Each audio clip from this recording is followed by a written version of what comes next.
Selamat datang di channel Trading for Better Life. Selain video ini, kami juga mau upload satu video pada jam 8 malam nanti. Kami analisa satu emiten secara teknikal saat ini masih bergerak uptrend dan laba bersih kuartal 3-nya ternyata hanya naik 2%. Dan di video ini coba menganalisa daftar saham-saham di satu sektor yang terpantau masih diakumulasi dan yang dilepas BlackRock dan Vanguard sepanjang tahun 2024 ini. Bagaimana potensi saham ini ke depannya di tahun 2025? Yuk kita coba pelajari analisanya di video ini. Semoga analisa diberikan ini bisa bermanfaat dan membantu teman-teman dalam mengambil keputusan. Untuk teman-teman belum subscribe channel ini, bisa tekan tombol subscribe agar tidak ketinggalan informasi dan analisa saham terbaru kan diupload setiap harinya. Di video ini kita coba lihat deretan saham emas yang diburu BlackRock sepanjang tahun 2024. Jadi di artikel pemberitaan ini dijelaskan saham-saham mana yang masih di hold BlackRock dan mana yang sudah mulai dilepas BlackRock sepanjang tahun 2024 di sektor emas. Dan jika kita baca sekilas artikel pemberitaan ini, sepanjang 2024, firma investasi terbesar dunia yaitu BlackRock Inc. terekam mengakumulasi dan memangkas kepemilikannya di sejumlah emiten emas Indonesia. Jadi dari data Bloomberg hingga penutupan perdagangan tahun 2024 hari Senin kemarin, BlackRock berkurang atau melepas dua emiten yaitu Antam dan MDKA. Dan sedangkan dua saham lainnya bisa kita lihat UNTR dan BRMS kepemilikan BlackRock terpantau bertambah sepanjang tahun 2024. Jadi UNTR sepanjang 2024 BlackRock mengakumulasi 5,44 juta sehingga posisi terakhir itu menjadi 52,27 lembar saham. Selain BlackRock bisa kita lihat Vanguard Group juga terpantau mengakumulasi saham UNTR sepanjang tahun 2024.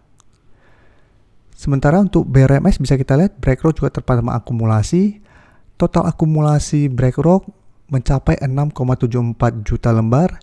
Saat ini menjadi sekitar 964,30 juta lembar.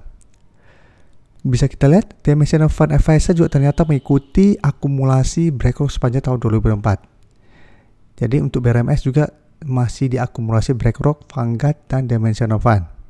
Sebaliknya dua emiten emas lainnya terpantau malah dilepas. Seperti Antam, BlackRock mulai melepas, Vanguard juga terpantau melepas sama Antam, di MDK juga sama, BlackRock melepas, tapi untuk Vanguard bisa kita lihat, Vanguard malah memborong jumbo MDKA sepanjang 2024. Jadi sekarang coba lihat secara teknikal. Secara teknikal untuk Antam bisa kita lihat saat ini mulai membaik. Jadi walaupun BlackRock dan Vanguard melakukan distribusi atau mulai melepas saham Antam, satu minggu terakhir, Antam mencoba untuk bangkit dari downtrendnya. Jadi Antam merupakan salah satu saham yang masuk watchlist kami berdasarkan teman-teman member untuk minggu ini sampai awal Januari nanti. Jadi jika kita perhatikan, Antam saat ini memang mencoba untuk break 1500.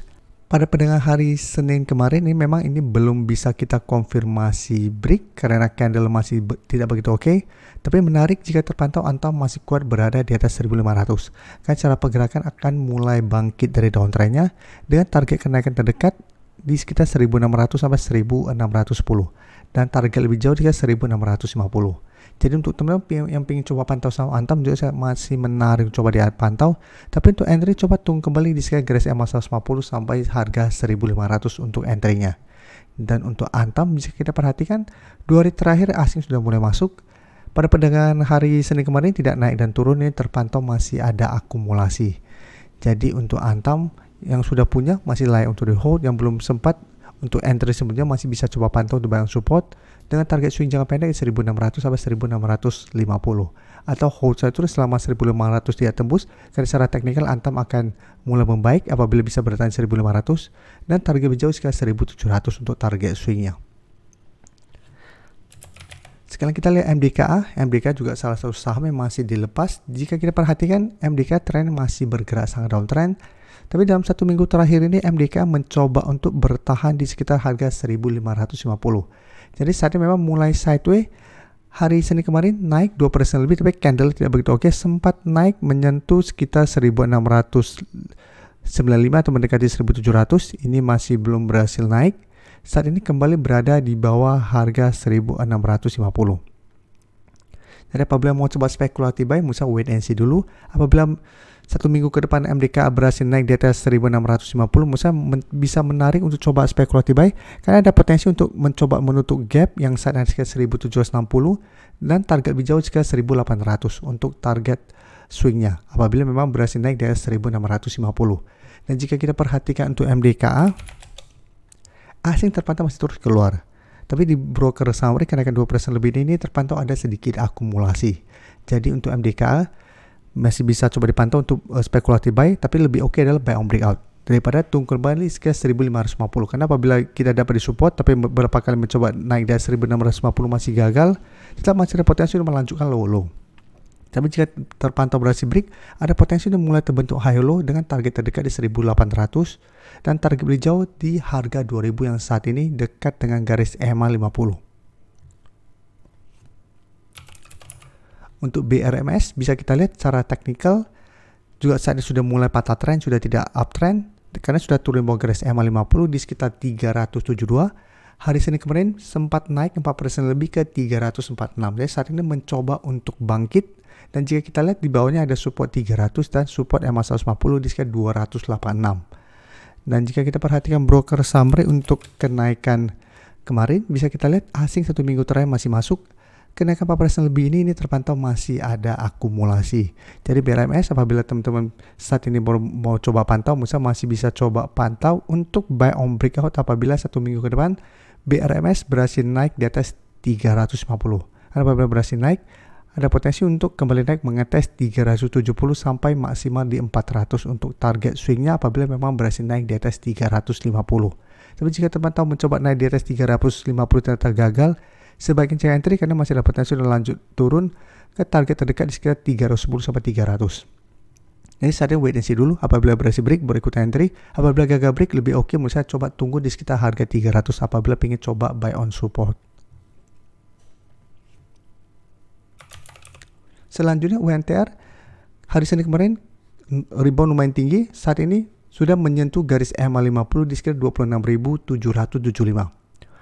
Jadi sebenarnya saat ini apabila ternyata berhasil break maka UNTR akan mulai trend. Tapi seperti penjelasan saya di video sebelumnya, UNTR memang ada potensi untuk kembali mengetes garis EMA 50 150, tapi harus perhatikan apabila ternyata 1 minggu ke depan terkonfirmasi masih gagal break, secara teknikal UNTR masih belum aman. Jadi masih ada potensi untuk kembali melemah ke zona supportnya di sekitar 25.000. Nah jika kita perhatikan untuk UNTR, terpantau asing masih masuk, kenaikan 5% lebih ini terpantau masih ada akumulasi. Jadi UNTR yang belum sempat dapat di sekitar 25.500 bisa coba pantau untuk buy on breakout apabila minggu depan atau 1 minggu ke depan berhasil naik di atas 27.000.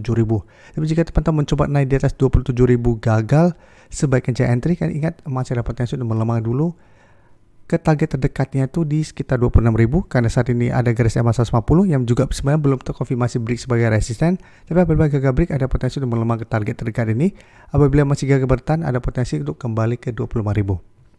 Dan untuk yang sudah dapat di harga bawah, pertimbangkan untuk take profit apabila ternyata UNTR tetap kesulitan untuk melewati garis EMA 50 sampai 27.000, atau hold saja terus selama masih kuat berada di atas garis EMA 150 atau jadikan 26.000 untuk trailing stop UNTR saat ini. Terima kasih telah menonton video ini. Like dan share video ini bila bermanfaat bagi teman-teman, dan support channel ini dengan cara tekan tombol subscribe agar channel ini bisa makin berkembang dan bisa membantu lebih banyak orang lagi. Terima kasih.